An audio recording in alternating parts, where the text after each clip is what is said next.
Hey, what's up, everybody, and welcome back to Drums and Drams. My name is Cameron, and on tonight's episode, we're going to be taking a look at this brand new release from Doc Swinson's. It's their Alter Ego Triple Cask Bourbon.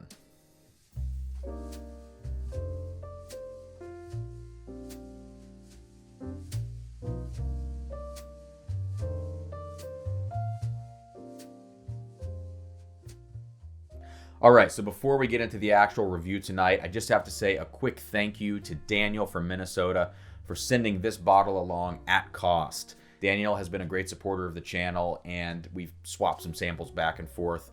And he's enabled me to try some things that otherwise I would have had no chance of ever getting to try, either because of rarity or because of distribution of some of these companies. With that said, Doc Swinson's is not distributed in Ohio, and in all of my bourbon hunting in Kentucky and Indiana, I've actually never seen a bottle of this on the shelf. So I have zero experience with anything Doc Swinson's. I'm coming into this completely, clean slate, no preconceptions. So we're going to see kind of how this fares. It's maybe an interesting bottle of Doc Swinson's to start with because of all the different finishes going on here. And I'm definitely not going to judge the company on this, whether good or bad, because I just think when you finish things with so many different casks, as we will talk about, it might not fully represent the sort of main products that the company has. Now, Doc Swinson's is based out of Washington, up in the good old Pacific Northwest. It's such a beautiful area of the country. And I'm not sure if they have any intention of actually distilling their own stuff in the future. Maybe I should have looked into that a little bit more, but I don't remember seeing anything about that. I think they're content to source a lot of things. I believe this is from MGP, if I'm not mistaken. And so what they do is they do different blends, different single barrel stuff. They have exploratory casks and also these different finishes that they do and then blend together. It's really a company that is just experimenting a lot, and it seems like a very exciting thing. I wish I could get my hands on more of what they do. But I know they are trying to keep up with, distribution, keep up with demand, and that's definitely a slow process to continue increasing the supply that you can put out there. So let me grab the bottle and give us a little bit of a rundown here. It says Doc Swinson's Alter Ego Bourbon is finished using Oloroso Sherry, Pedro Jimenez Sherry, and Cognac casks, hence the triple cask. These allow the delicate characteristics of past occupants to mingle and marry with this. Okay, whatever. And then each release is then meticulously blended and rested in ex-cognac foeders prior to bottling. So basically we have these three different finishes, the triple cask idea, which is Oloroso Sherry, Pedro Jimenez Sherry, both common Scotch finishing casks, and then also cognac. Then they blend that together in some undisclosed percentages, and then they put all of that in ex-cognac foeders, which is where they basically rest and blend together before they get bottled. These ex-cognac foeders, which I was not super familiar with, I think I'm saying it right, foeders, I believe, Foeders. They're just humongous barrels that come in sort of a variety of different sizes and like dimensions and everything like that. But it's just a really large barrel, basically, where you can kind of put all of these things in and have them, marry together in there.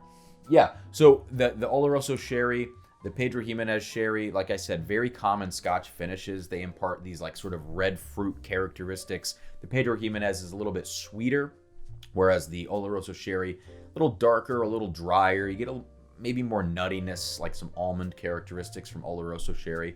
And of course, cognac casks are going to impart a little bit of a sweeter component to that. And I think with a lot of these sherry finished bourbons, the cognac element in there is a good element. It allows the sherry to not overtake a lot of the blending or a lot of the finishing that's going on. It gives that sweetness. It rounds things out with some lighter fruits, maybe some of that apricot type note, some honey notes.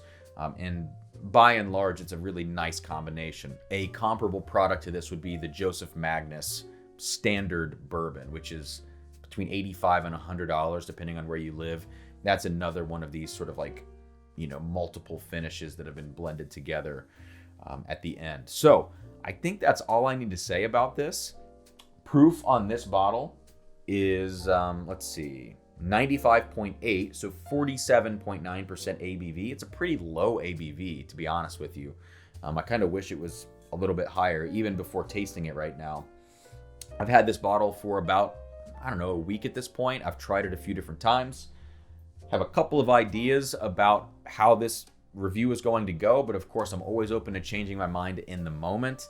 And this one has changed around a little bit as I've been tasting it. So I'm curious to see what I get today and how this thing is going to turn out.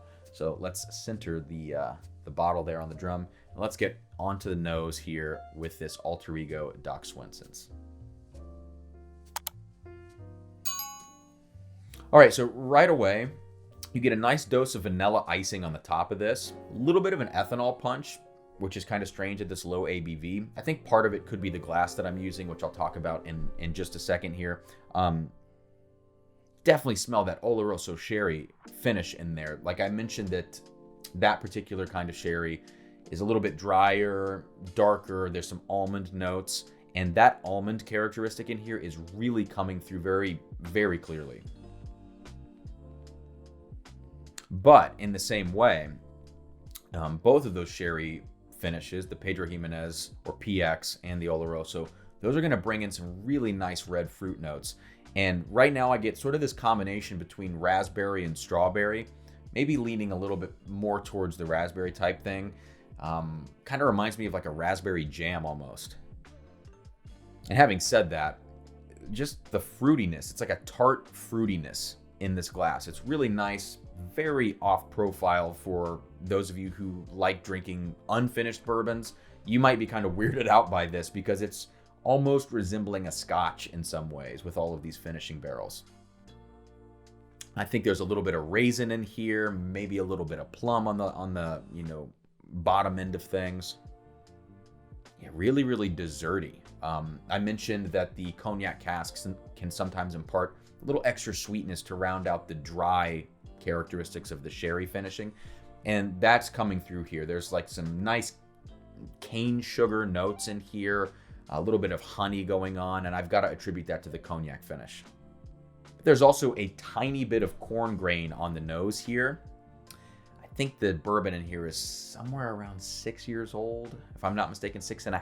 I read this somewhere. Gosh, I should totally know this, but I do apologize. It's a younger bourbon from MGP here, and you can smell a little bit of that corn grain, but the bourbon is holding up pretty well to the finish in this right now. Like I think that the combination of the casking and the younger bourbon being MGP with that high rye component, it's a good combination because it allows the bourbon to stand up to those sweeter flavors and the impact, especially of the sherry casks. All right, let's check it out on the palate. Cheers. Wow. So the first thing you get hit by is all of the finished characteristics. The really sweet thing from the cognac, that hits me right away with all the sugary sweetness and the red fruits from the sherry finish. But then it transitions, almost totally leaving behind the finish, into corn grain, young bourbon notes, a little bit of spiciness in there. And then as you get into the back palate, into the finish, those things start to coalesce a little bit more. And you kind of get the impact of the sweetness of the base bourbon kind of swirling around together. Now in the finish, in the back of the throat, is a really nice lingering rye spice going on back there. That little bit of a greenness, like cracked black pepper going on. And the front palate dies off a little bit quickly. Low ABV, that makes some sense. But it is hanging on maybe more than I would expect for, what is this, a 95.8 proofer. Yeah, it's pretty solid. When you go back to the nose now after that first sip, very, very corn grain heavy. It's interesting. It's fluctuating between finish, base bourbon, finish, base bourbon. So yeah, now we're back to the finish with those vanilla and like berry notes. It's almost like when I smell the finished notes in here, I'm getting like raspberry cheesecake with almonds, kind of sprinkled on top or something. And then when I'm not smelling that, I'm just smelling like a super average, young bourbon. So you get these two different worlds going on in the glass. I don't hate it. I don't think it's integrated quite well enough for whatever reason, but I think it's pretty solid. And for me, it seems like a pretty nice dessert whiskey. That second sip. Oh, much better. Wow. It fluctuates so much. That one was way more integrated, even into the mid palate.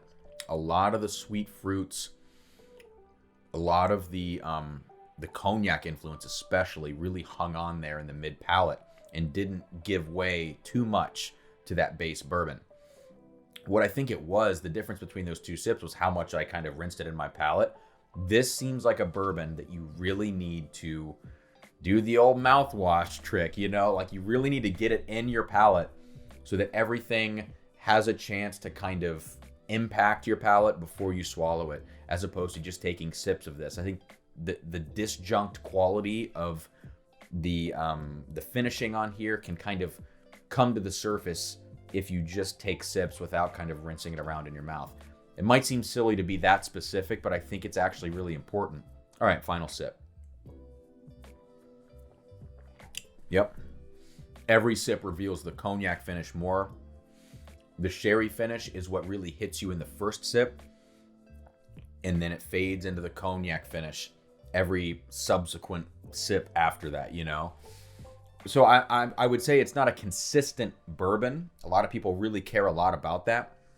I think it's interesting to kind of track the evolution as the bottle opens up, as you sip on an individual glass, and all of those things. It's kind of interesting.